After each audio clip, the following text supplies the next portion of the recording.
na Molenbeek. Donc eza eloko kobomba te groupe musical wana ezali na kati ya Bruxelles, ezali na Molenbeek, ezali na Boulevard Léopold D. Mwaina loba numero ezate mena kanisa ba oyo bavandi na Bruxelles bayebi deja banani bakoyemba na banani bakosala carrière musicale elongo na Karine Mokonzi, la baronne, mama YouTube, autorité morale. Ezali groupe musical oyoyo bomonaka tout le temps bazalaka même na photo na chaque bourgmestre oyo ayaka na Molenbeek.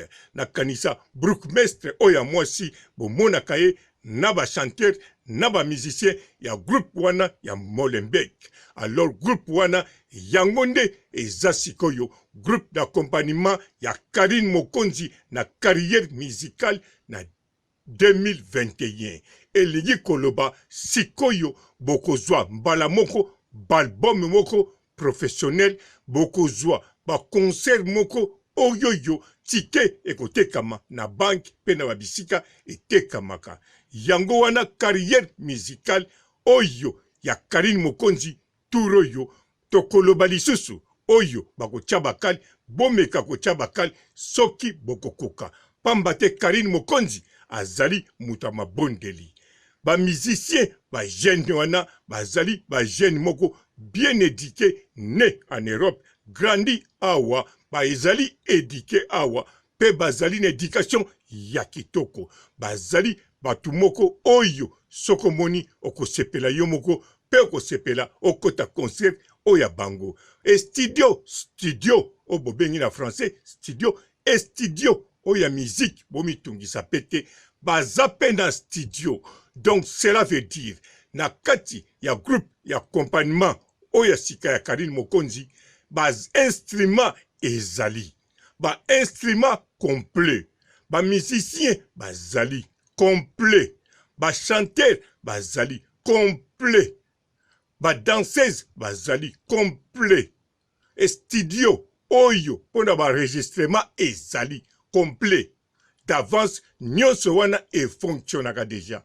Sikoyo Karine Mokonzi yende mutako jouer sikoyo groupe d'accompagnement na ye officiel yango wana.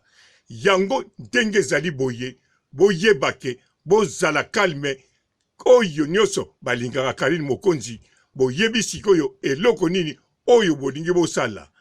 Bomitungisa na binote na makambo mususu. Bomitungisa na eloko mususu te, me sikoyo bomitungisa na ba oyo batumbolaka Karine Mokonzi, bango sikoyo eloko nini bakosala sikoyo, eloko nini bazomona. Bakomona nini biso tozana tina bamona boalete, mais tozana tina bamona esengo. Pamba te carrière musicale oyo Karine Mokonzi azako sala pona bayini na epe basepela sikoyo na modèle Karine Mokonzi akomebela bango miziki. Bandeko sango ya kitoko, Karine Mokonzi aza déjà prête babetaka na groupe na ye, na groupe d'accompagnement o ezali na plus de 10 musiciens, ezali na plus de 8 chanteurs na ba chanteuses. Donc Karine Mokonzi à part acoustique oyo alobeli bino na émission, mais Karine Mokonzi projet 2021 baza déjà groupe d'accompagnement ezali groupe d'accompagnement professionnel ya ba jeune babotama na poto. Mbote ba papa ba mama bandeko, mbote ba rando na ba randonnette, mbote batoyo balingaka rando na ba oyo balingaka rando te, mbote ba jeune garçon na ba jeune fille, mbote bana mike na ba bébé, mbote ba Sainte Noirite, Sainte Thérèse, Sainte Ingrid Kabongo. Liboso ya kobanda émission na pesi mes sincères condoléances na ndeko na biso liboma ya Karine Mokonzi. na yoki ke aza na matanga to azalaki na matanga na uto kango kaka lobi na butu na émission moko nalandaki. Alors liboma mokonzi soki na silisi émission na kokomela yo na WhatsApp me na pesi yo yango deja sincère mes condoléances na ndenge obungisi ndeko pe na ndenge obungisi moko ya famille na yo. Alors tozonga na Karine Mokonzi ye moko la baronne. Karine Mokonzi alobi na bino bopona acoustique oyo ye akosala oyo alingi asala apesa acoustique moko ya chanson religieuse ndenge alobaki. Boyebi peke manager na Paris alobaki Karine Mokonzi azo préparer du lourd. Du lourd eza toujours na projet. Mais sikoyo groupe d'accompagnement oyo na zoloba ezali eloko décision wana ezozwa makaka na semaine oyo kako na zoloba. Ndenge tobandi lelo lundi, ndenge tobandaki mukolo wana lundi, toleki mardi, toyeko leka mercredi, lobi jeudi. Donc semaine oyo kaka nga na zoloba groupe d'accompagnement eza déjà prête bango wana bako travailler na Karine Mokonzi la baronne. Eza pe groupe d'accompagnement ya pamba te baza ba jeune déjà babetelaka pe batu n'église babetelaka pe baétranger mosusu o balingi kosala banzembu neti ba Camerounais neti ba Ivoirien baza ba jeune baza bana mike baza ba jeune papa na ba jeune normal ba jeune garçon pe na ba jeune fille bazali ba oyo bayembaka pe na église bazali ba oyo babetaka pe na compte église baza pe ba oyo babetaka na compte ya mokili. Na kanisa boyebi po na bana ya poto musique eza musique. À part ba kelasi na bango basalaka baza na ba activité oyo esengi musique bayembela nkolo na kati église ndenge bozwa komona ba Nathalie Makoma me bango bazali famille Makoma te bazali kaka ba jeune oyo baza na groupe na bango ya musique oyo kozala sikoyo groupe d'accompagnement officiel ya Karine Mokonzi ezali pe kaka na Bruxelles na Molenbeek. Donc eza eloko kobomba te groupe musical wana ezali na kati ya Bruxelles ezali na Molenbeek ezali na boulevard Léopold D. Mwaina loba numéro ezate mena kanisa ba oyo ba vandi na Bruxelles ba yebi deja ba nani bakoyemba na ba nani bakosala carrière musicale elongo na Karine Mokonzi la baronne mama YouTube autorité morale ezali groupe musical oyoyo bomonaka tout le temps bazalaka même na photo na chaque bourgmestre oyo ayaka na Molenbeek na kanisa bourgmestre oyo mwasi bomonaka ye na ba chanteur na ba musicien ya groupe wana ya Molenbeek. Alors groupe wana yango nde eza sikoyo groupe d'accompagnement ya Karine Mokonzi na carrière musicale na 2021 elingi koloba sikoyo bokozwa mbala moko balbum moko professionnel bokozwa ba concert moko oyoyo tike ekotekama na bank pe na babisika etekamaka yango wana carrière musicale oyo ya Karine Mokonzi turoyo tokoloba lisusu oyo bakotia bakali bomeka kotia bakali soki bokokoka pamba te Karine Mokonzi azali muta mabondeli ba musicien ba jeune wana bazali ba jeune moko bien éduqué né en Europe grandi awa ba ezali éduqué awa pe bazali na éducation ya kitoko bazali batu moko oyo soko moni okosepela yo moko pe okosepela okota concert oya bango studio o bobengi na français studio oya musique bomitungisa pete baza pe na studio.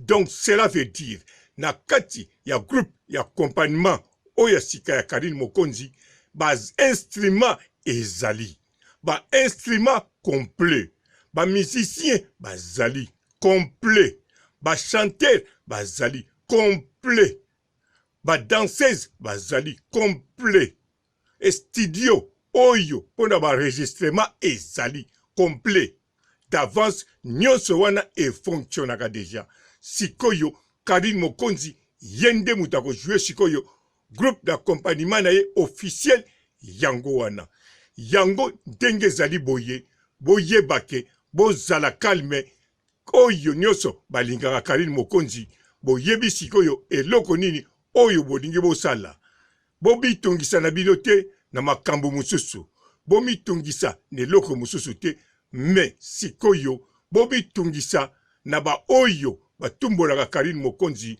bango sikoyo eloko nini bakosala sikoyo eloko nini bazomona bakomona nini biso tozana tina bamona bwalete me tozana tina bamona esengo pamba te carrière musicale oyo Karine Mokonzi aza kosala pona bayini na epe basepela sikoyo na modèle Karine Mokonzi akomemela bango miziki bamona talent ya ba musicien mosusu oyo bazalaka deja na poto oyo babotami na poto bana oyo bazali adapté na bason nyonso pe na koyemba na ba modèle nyonso pe na kobina na modèle nyonso bayoka bachanteur ya sika mingongo ya ndenge na ndenge ya bana poto donc esengo ya groupe musical ya accompagnement ya Karine Mokonzi na 2021 ezali vraiment groupe moko professionnel ekozala esengo na ba congolais nyonso na tangu wana zozo moko akozala te po biso nyonso tozwi bazozo bazwi eloko balingaki Karine Mokonzi akoma akomi pe akosalela bango oyo bango balingaki bato balingaka Karine Mokonzi bakosepela Karine Mokonzi azopesa bango oyo balingaki Karine Mokonzi na vie ya makambo etali ba vie privée na ye sentimentale ya mibali to abala te o abota te pour le moment wana eza kaka vie privée na ye vie professionnelle yango nde mutu ezali très important surtout carrière musicale na ye lokola ekomi na kati ya niveau oyo ya munene ekomi na groupe d'accompagnement officiel ya bato yo baza ba instrument complet bayebi kobeta bayebi koyemba ba jeune homme ya propre ba jeune homme bien éduqué ba papa bien éduqué ba maman bien éduqué en tout cas ezali vraiment esengo mingi pona Karine Mokonzi la baronne oyo azwi eleki memi château eleki memi bunker eleki memi ba villa eleki ba pavillon oyo ezali vraiment mapamboli ya munene pote Karine Mokonzi asala musala na ye nesengo surtout bazape na studio pona kosala ba gravation directement Karine Mokonzi yemoko azongi na Belgique aza na Bruxelles groupe d'accompagnement eza na Molenbeek eza na Bruxelles studio eza na Bruxelles eza na Molenbeek bazali reconnu tina maire ya Molenbeek alors Karine Mokonzi la baronne yepe akozala reconnu tina roi tina reine oyo ya Belgique na musala oyo ya kitoko bakosala ngai papa robo na sukisi awa botika la malamu et ciao.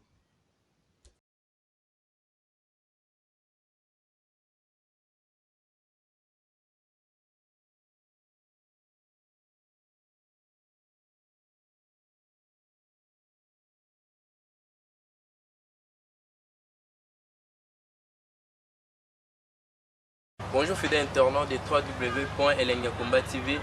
Bonjour, bonsoir, balandi nyonso ya Elengi ya Komba. Congolaise TV.